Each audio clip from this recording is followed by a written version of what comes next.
Story 1. He worked nights in a car factory. Awful production line work Monday to Friday. He always took my brother and me out on Saturday mornings. I realized later he had come straight from his shift at the factory and gone without sleep to spend time with us. Hero. Story 2. The worst thing was that he was not around much when I was younger. The best thing was that he was not around much because he was working very hard, doing long unsociable hours to earn as much as he could for the family, as times were hard. Paid off and worked out well overall. Story 3. Best. I never felt like he did not love me or was not proud of me. He was present and active in my interests such as Boy Scouts and video games like World of Warcraft. Worst, he was literally a drill sergeant. While I always felt loved, I never felt truly understood. Most of our fights growing up were because I was a rebellious teenager and he acted like a drill sergeant, like lighting a match in a gas tank. Story 4. Teaching me how to fix things. Doorknobs, clogged sink pipes, toilet troubleshooting, and computers. I did not like the stop crying or I will give you something to cry about attitude when I was upset as a child. I wanted a hug rather than a verbal thrashing. Story 5. My dad was a good provider, level-headed, and mostly kind. He had some old-fashioned hang-ups about certain things. However, the worst thing about him was that, growing up, he was busy working and deferred most non-work decisions to my mom. Unfortunately, my mom made many unclear and chaotic decisions. The effects of those decisions usually fell on me. I wish he had been more assertive and controlling with my mom so that I would not have been stuck with her being in charge of my life. I wanted him to be in complete charge of the household because I could usually understand how he thought. My mom would often make no sense, and her explanations showed that she had no clear thoughts. It disappointed me that my dad sided with her instead of insisting that we do things his way. Story 6. I knew what he was doing to my mother. Then my mother would give a kiss, and it would all smell like sex. Not cool, you know. Story 7. Worst. He beat me like it was a fitness program. Many visits to the emergency room for falling off my bike. Best. He kicked me out of his house when I was 14. I struggled, but being away from him made it all worthwhile. Very best. It hasn't happened yet, but when it does, I'm going to disrespect his grave. Story 8. Best. Taught me many things about auto mechanics and home repair. Worst. He was a United States Marine Corps drill sergeant. Not a career, just a couple of years, and always maintained that mindset. He became a high school teacher later on. He had this idea that he could explode in anger at someone, rant on them 2 inches from their face, pretty much make you think he was about to be violent, and then some time later, come at you all nice with smiles, compliments, and back patting. He completely believed this was an effective tool to educate young men and get them to do their best. I can assure you he was wrong about that. I don't miss you, Dad. Story 9. Best thing. He tried to make sure I had a great childhood by buying me lots of the coolest toys. Worst thing, he was a terrible partner with my mother. He was financially irresponsible, had online affairs, and never took accountability for anything. The last part about not taking accountability impacted the relationship he and I had, as he would blame my friends for everything and anything that went wrong in the house. I lost all respect for him in my early teens. I guess the one thing I am thankful for is seeing how my father treated my mother and what the results were. It made me into a far better husband by learning what not to do. Do not get me wrong, I would rather have had a happy family, but that was not in the cards. Story 10. My dad was largely inept at most typical manly things. He didn't play sports, he didn't know how to work with tools much, and he knew nothing about cars, other than he could change the oil because he was cheap. He was mostly a passive guy. The neighborhood was filled with mostly cooler dads who could do all these things. In the end, though, he was at least there and present. Loyal to Mom. He did what he could with what little he had. Story 11. Put my mother ahead of absolutely everything. I raised my voice at her once when I was a teenager. He made sure it was the last time I ever did something like that. Story 12. He worked hard to support his family and provide a better upbringing than he had. He was also sexist, racist, verbally abusive, and an alcoholic who terrorized our family. It was better than the physically abusive father he had. Such is the cycle of abuse. Story 13. Really smart guy, mathematics professor, wrote over a dozen textbooks, supervised as many or more doctorates, genuinely could surprise me with his insight up to the point the pain medications kind of shut him down in the final stages of his cancer. Story 14. Worst. He was not emotionally capable of maintaining a relationship. He left when I was 5 and maintained almost no contact. Best. His father was a violent alcoholic who knocked out his front teeth. My father did not continue his father's drinking or violence. I am grateful for that. He died alone, a hermit in rural Minnesota. Story 15. Best was he was there and showed me how a man treats women. He showed me what it means to be a hardworking, respectful, and humble man. Worst was he is very emotionally avoidant, and I have learned that I do that as well, very likely having learned it from him. Story 16. The best thing was the level of sacrifice to make sure we were taken care of at all times. The worst thing was that nothing was ever good enough. If you performed well in school, the response was, "That is what you are supposed to do. Get into college. You should have applied to XYZ. Get a good job. You would have been better off doing ABC." That was tiresome. Story 17. Best. Taught me responsibility, how to fix things, use tools, and car maintenance. Worst. Drank a lot after work while I was in my teens. After he retired, his drinking improved. Yes, he was drinking on the job. Hence, my low esteem towards government workers. Story 18. He was a genuinely bright person who liked to read and had many interests. He struggled with alcoholism and died an agonizing death from cirrhosis of the liver.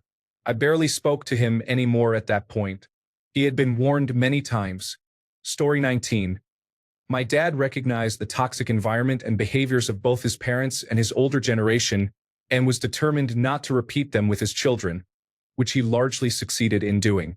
The problem, and what he will fully admit, is that he knew he could not avoid causing harm in new ways. His parents harmed him, but he knew he would affect us differently. For me, it was growing up in a supposedly feminist household where much effort was spent on the girls, but toxic gender norms and emotional neglect affected the boy.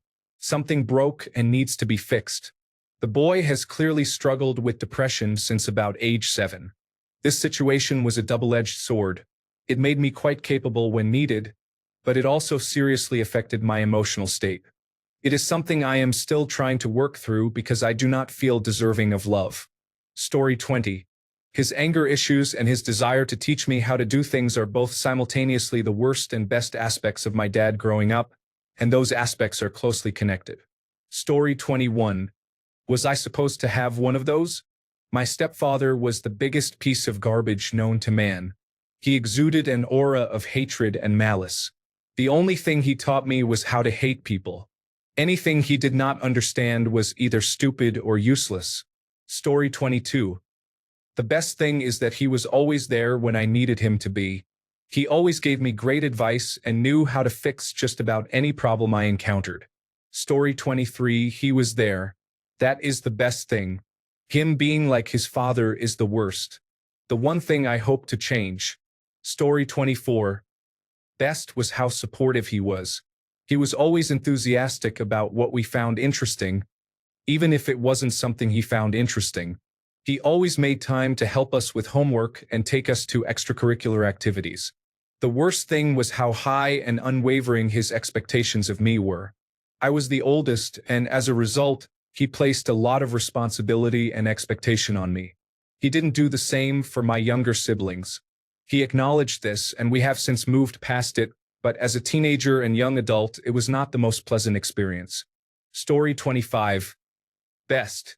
He was able to provide for us on a low income. He was a very dedicated pastor. Worst. His cancer. Story 26. The best was that he always had solid advice on problems I was facing. The worst was his explosive rage and verbally abusive tantrums. If things did not go his way, he would start ranting, raving, screaming, and throwing things. My mother and I would regularly get in the car and leave for an hour or two. Initially, she would say she wanted to go get ice cream, but as I got older, we would just look at each other and know it was time to leave for a little while he calmed down.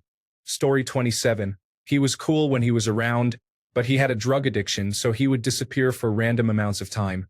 Story 28. Best. He always made an effort to be present and listen to me. Worst.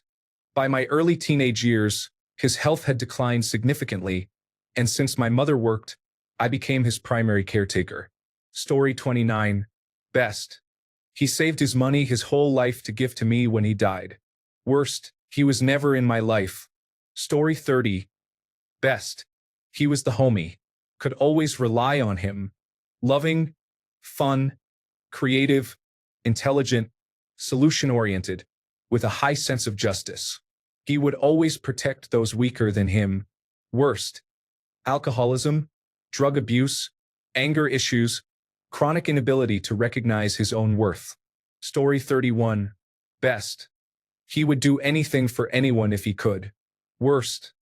He will ask for money from anyone, including his minor children. Story 32. He was a very kind, caring, and generous person. He took me to the park for bike rides, we went on numerous trips to the theater to see movies together, and he was always ready to walk with me to the library so I could read the free comic books. It was not until I grew up that I realized, despite my father's good intentions, there was a gap between us. I was the child of an immigrant father. There was no emotional side to him.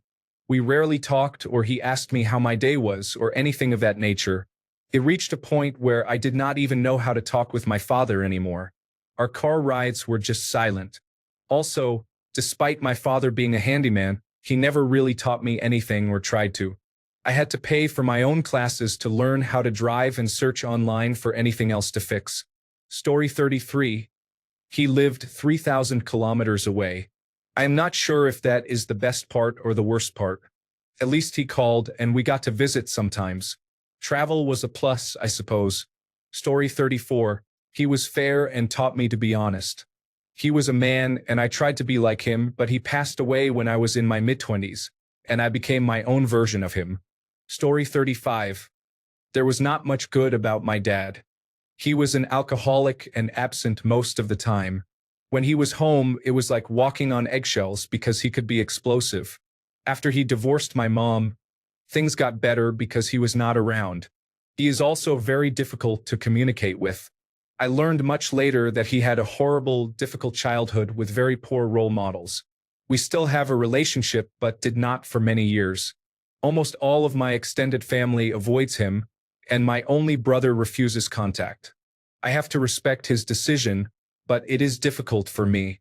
His inability to communicate causes massive problems in my family, including drug abuse and the suicide of my youngest brother.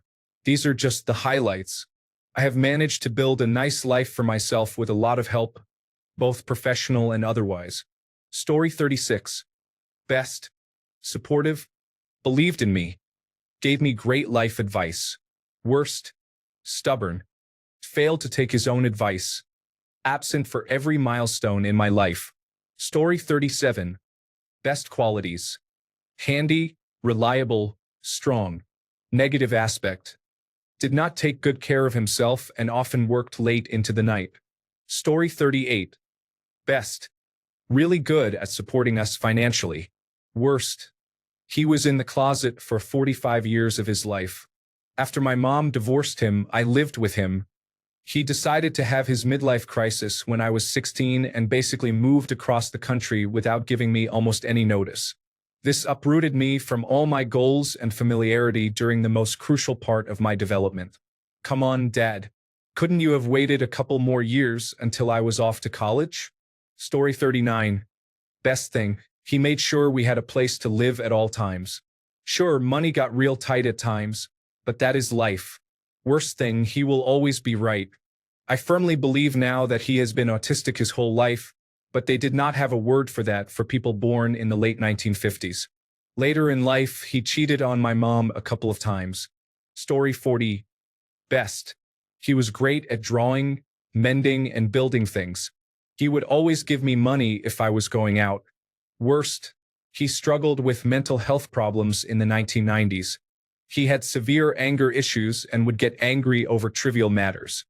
He would hit me, pin me down by the throat, and use restraints he had learned in secure units for restraining individuals with learning disabilities, which are now illegal.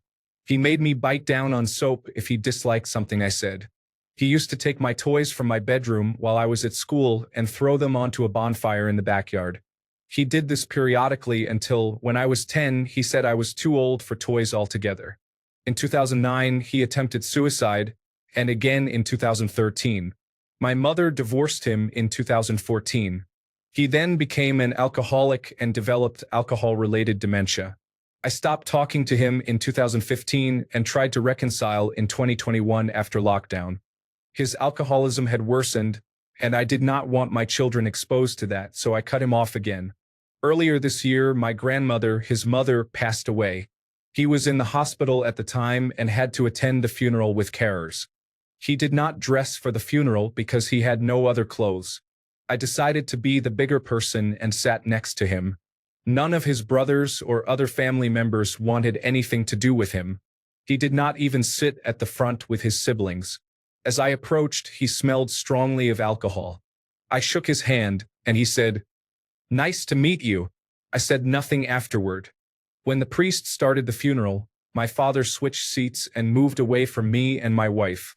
At the end, he started an argument with my uncles about not being able to ride in the funeral car with them. They had all gone with their wives and were told he would arrive separately with carers, which is why he was not in the funeral car. My father stormed off and did not attend the cemetery or wake. Despite all this, I grieve not having a father. Perhaps not him in particular, but for lacking a positive male role model. I strive to be that role model for my children, someone who could have taught me things. I am genuinely envious of how great he was at do-it-yourself projects and gardening. Story 41. He was not around often enough to have to deal with his anger on a constant basis. It was only every few days and over the weekends. Pretty good deal. Story 42. Dad drank a lot. The dynamics between him and my mother were not good, so he often chose to hang out with alcohol and stay away from the rest of us. He was nonetheless a very kind man, and I modeled much of my own parenting style after him without the alcohol. Story 43. Beat me up and scared me a lot. He was very generous. He bought new cars for me, my brother, and even my mom, whom he divorced. He helped us a lot financially, paying off student loans and more. Story 44. The worst part was that he couldn't keep his hands off me. The best part was that he finally left when I was 15, and I never had to see him again. Story 45. My dad was the greatest. He worked hard to support our family. He never seemed to lose his temper. Dad taught me about nature and how to appreciate it. The worst part of being his son is that I did not get to spend enough time with him as I got older. Story 46. Mine's is both the best and the worst at the same time. He was kicked out at 9 years old when he was charged with assault of a child. Story 47. The best? He left and in doing so taught me everything about the man, father, and husband I never want to become. The worst? Physical abuse, marital infidelity, alcohol dependence, and a fundamental lack of accountability. On the upside, he is very religious now. Story 48. Best. He stayed and supported the family until he died when I was 13. Worst. Emotionally unavailable, unsure if he liked being a father, probably did not like me, never told his sons he loved them or was proud of them. All three of us are broken to varying degrees. Story 49. Best thing. He was a hardworking teacher who advocated for both the students and the teachers. He was well respected for his teaching and coaching abilities. Worst. He enjoyed alcohol a little too much. Story 50. Best. Reliable. Taught me how to drive. Worst. Cheated on my mother and forced me to do chores while I had a fever and my mother was away. Story 51. Worst. He was not there. Best. Reconnecting with him after many years and realizing it was a blessing he was not there. Story 52. Best. He is an extremely talented musician and storyteller. If channeled correctly, he has the remarkable ability to achieve anything. Worst. He is Charles Manson-esque. The definition of to live alone. One must be either a beast or a god. Story 53. My dad was a gentleman in every sense. He always made sure he was well dressed, polite, considerate, and caring toward others. Naturally, he passed these qualities down to me, and I am forever grateful for him because I see no other way to live as a man than by being a gentleman. Unfortunately, as I got older, I realized that my dad's overly gentlemanly persona was masking a lot of anger, resentment, and rage. It was like realizing that a bottle is about to explode, but you so desperately do not want it to that you ignore and mask it altogether. Unfortunately, I picked that up too. You cannot have it all. Story 54, best. Money, provider, getting all I wanted growing up. Worst. Constant cheating, anger issues, emotionally unavailable, absent. Story 55, best. Hardworking, skilled in many practical tasks. Worst. Unpredictable, horrible temper, always insists on being right, believes his way is the only correct way while others are mediocre, condescending, bashful, and exhibits many other negative traits. Story 56. He provided a life for his wife to live comfortably at home, raising their 5 children in Southern California. He was an abusive person without the alcohol. Story 57. My biological father. Good, he was funny, and it was always a good time with him. Bad. He was very unreliable, and for 7 years, all I received from him was a birthday card. Stepfather. Good. He taught me many practical life skills that I still use 20 years later. Bad. He had an explosive temper and physically abused me with anything he could grab. He called me derogatory names because I liked to read books and wanted an earring. He would regularly humiliate me. In retrospect, I am honestly surprised I was not molested because of how domineering and controlling he was. Story 58. My dad was not that great when I was young. He had some anger issues and really did not know how to handle kids. He was raised by a single mother and never had a father, so he was making it up as he went along. His anger episodes stick with me the most from early childhood. Once I turned 11 or 12, he changed and became more like a best friend rather than a father figure. He worked much better in my teenage years than having an angry taskmaster like many of my friends' fathers were. Story 59. Mine taught me that heavy drinking was something to be admired and was trendy, enjoyable, and fun. It is not.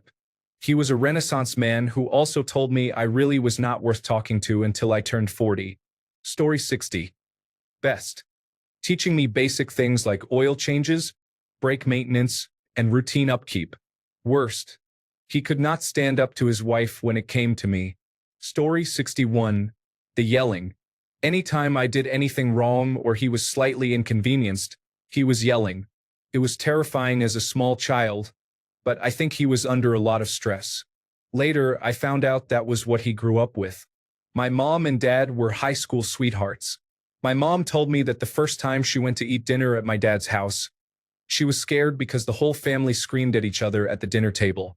Later, I remember seeing my grandfather on my dad's side talking with one of his brothers. They were screaming at each other, and I thought it would come to blows at any minute. They were just talking to each other. That's how they communicated. The realization was unreal. My dad hasn't yelled at me in at least the last 25 years. Something mellowed him out and taught him that people don't want to be yelled at, but I don't know what it was. He and I are closer than ever.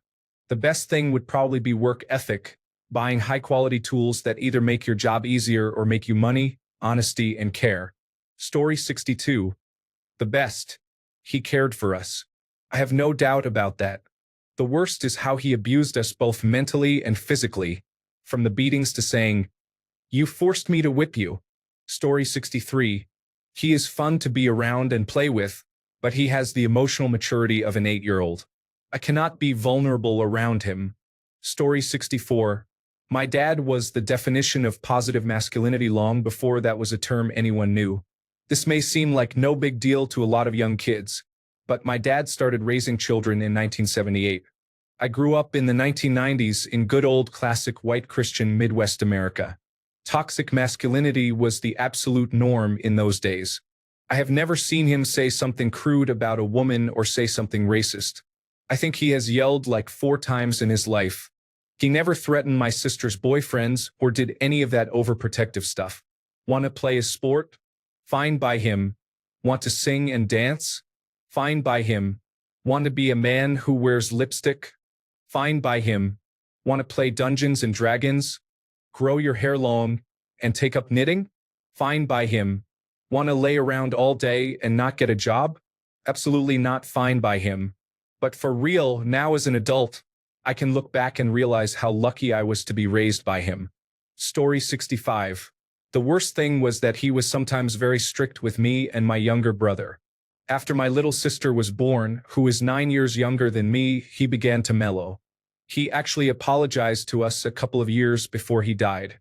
The best thing is that he taught me a lot about being honest, self-reliant, and using common sense, especially regarding financial matters.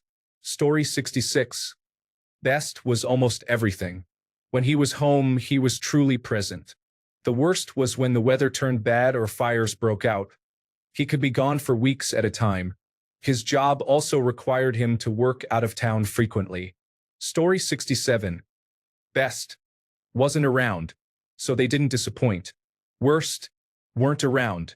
I used to think this was all on my dad because my mom said he didn't want to see us after the divorce and didn't send anything for birthdays and holidays. She let it slip that he did give us cards with money for our birthdays and holidays, but she hid the cards and took the money for herself. She refused to let him see his own kids. Story 68. The best thing is that my dad is a handyman who taught me many things. He also supports my life choices. The worst thing is that he has a pretty short temper when teaching. Story 69. My biological father died before I was 6 months old. My stepfather came along a few years later. We became friends after a few weeks. Within a month, I was calling him Dad. He was a rock for me all his life. He stopped my mother from physically abusing me. He taught me most of the life skills I have and was just an all-around good man. The week before he died, I took him out fishing. He caught a couple of nice big bluenose fish. I took a photo, and after he was gone, I had the photo laser etched onto a piece of stainless steel. I mounted it on the boat near his seat. Every time I see it, I smile. Story 70. The best. He is a generous person, charismatic, and funny when he wants. The worst. He became paranoid and stalked me when I was a teenager during the divorce, stalking me for no reason and implying I was sleeping with random guys. I was not. This happened after he abandoned us for another woman. I do not speak with him anymore because he stole my money and traumatized me. I am still paying his debts with my brother. I do not talk to him anymore but still think about him. He loves me, but he is too immature and unstable. I am glad we do not speak anymore. Story 71. I lost my father when he was 53 and I was 19. That was by far the worst experience. If you had known him, you would know he was the best. I am now almost 60, and he is still my hero. Story 72. Pop was a complicated man. He worked in construction and landscaping in the Phoenix heat and even had his own business for over 30 years. Not the most emotionally intelligent person, he could be harsh and a bit mean at times. But my family never missed a meal or went without. Pop was burdened with many responsibilities and problems for many people over the years. I love him. He taught me everything, and in his gruff and surly way, he loved me too. Call your pop and tell him you love him. Older men struggle with expressing feelings, so you have to help them out. Story 73. I feel if he had been more involved and was not always chasing money, and had not moved across the country from us, maybe my life would have turned out differently. A girl's father is the first man to break her heart, is an accurate quote. Also, if he were more stable and supportive, it would be better. I cannot talk to him because he just denies things, forgets things, and says it did not happen that way. Story 74. Worst. Being a cheating, lying, former drug abuser and alcoholic who abused his children's mothers. I saw him hit my older sister when I was a kid. He never really paid his child support, using that money to buy a ring for his wife or ex-wife while leaving food out of my and possibly my other sister's mouths. Emotionally unavailable and unstable. He demands respect but does not give any in return. Cheap. My mom had to beg him to pay for things while he freeloaded off us for years. He is also a main reason why my last relationship failed, simply by existing. I don't think he truly loves any of his children. I never felt love from him as a father, only when it was convenient for him to get something from me or the others. He tried to claim me on his taxes to get more money, but my mom stopped him since he wasn't even in my life at the time. Best. He owed a lot of money in child support, and my sister and I eventually received that. I have very little positive to say, other than the couple of times he showed up for me, once when I was attacked by a school bus driver as a kid, and another time when he went to the principal's office, upset about why I was always being picked on. There was radio silence. Story 75. Best. Almost everything. Both of my parents were great, and I had a very happy childhood. My father was the more easygoing one. Learning to drive with him was much better than with my mother, but he was more flighty of the two. Worst. My father is one of the least handy men you will ever meet. Everything I learned about home repairs I taught myself from YouTube. Story 76. Best. He took me to every practice session and game. Worst. His phone was always on standby because he had to be available for work. Story 77. I never grew up with my dad. I know who he is and where he lives, but he does not want to know me. I had to do many things on my own and am still figuring things out through YouTube videos. Story 78. Best. He was always kind and thoughtful. Very intelligent. A decent fellow whom everyone liked. Worst. He did not have the patience to teach me things or to ensure I completed tasks when I wanted to goof off. I could be an easily bored teenager, but I wish he had pushed me more. My family today still suffers because of his and my passivity. Story 79. The best parts are playing, having fun, eating food, reliability, and teaching. I did not have to learn certain things at school until around age 11. There are funny stories and jokes, and opportunities to do various activities. The bad parts include messing up and getting into trouble. Although this is necessary, it is unpleasant. You cannot discipline your father, so you are trapped in your mistake and the verbal or physical punishment that follows. Story 80. Best. He is the smartest and wisest person I have ever met and cares a great deal. Worst. He is such a logical thinker that he has a hard time understanding people who make choices based on emotions. Yes, Dad, I know it would be more practical and efficient to upgrade the item, but I have had this for years, and it has been through a lot with me. It has sentimental value. Story 81. The best was he was a great provider, good father, and wonderful man. The worst was he never protected my brother and me from our alcoholic mother. Story 82. He didn't yell as much as my mom, so it was nicer to be around him most of the time. Asking for suggestions or criticism when I made mistakes was easier since he would give very valuable advice. If I had to mention a negative, I would say I wished he had taught me more discipline, as he was much more lax than my mom, sometimes to a fault. I would also note that whenever he got angry, he would sometimes take it out on others not related to what upset him. For example, if my brother did something foolish, he might be upset with me for a minor issue that week. However, this happened so infrequently that it wasn't that bad, just surprising when it did occur. Story 83. Best. My dad was always quite diligent in his work. He has a great work ethic. Worst, he did not play a lot with me. I only started connecting with him as a teenager. Story 84. Best. Worked very hard to provide a good financial life for the family. Worst. Was basically never there. It was not due to lack of time, but because he was not interested in being a father. At least, not the kind of father I wanted. He has plenty of money now, but rarely wants to spend time with me and my son, his grandchild. So it was never about lack of time. It was about his desire to be wealthy. Even so, he is still a better grandfather than many, I am sure. Story 85. Outside of the alcoholism and yelling, he just was not there for me. No father-son talks. No heartwarming moments. No, I am proud of you, son. I was left to fend for myself. I feel he just resented me, as if having children was holding him back from all of his dreams. Story 86. My father was angry and at times violent towards his children. Not the worst, but definitely not acceptable. He always took punishments way too far, but he was far better than his father, so in his mind he was okay. His only real positive was that he was very gifted mechanically. He really could have been a lot more than what he was, but his temperament and lack of ambition held him back until he died. Thanks a bunch for sticking around till the end of the video. Remember to subscribe, and until next time, stay awesome and goodbye.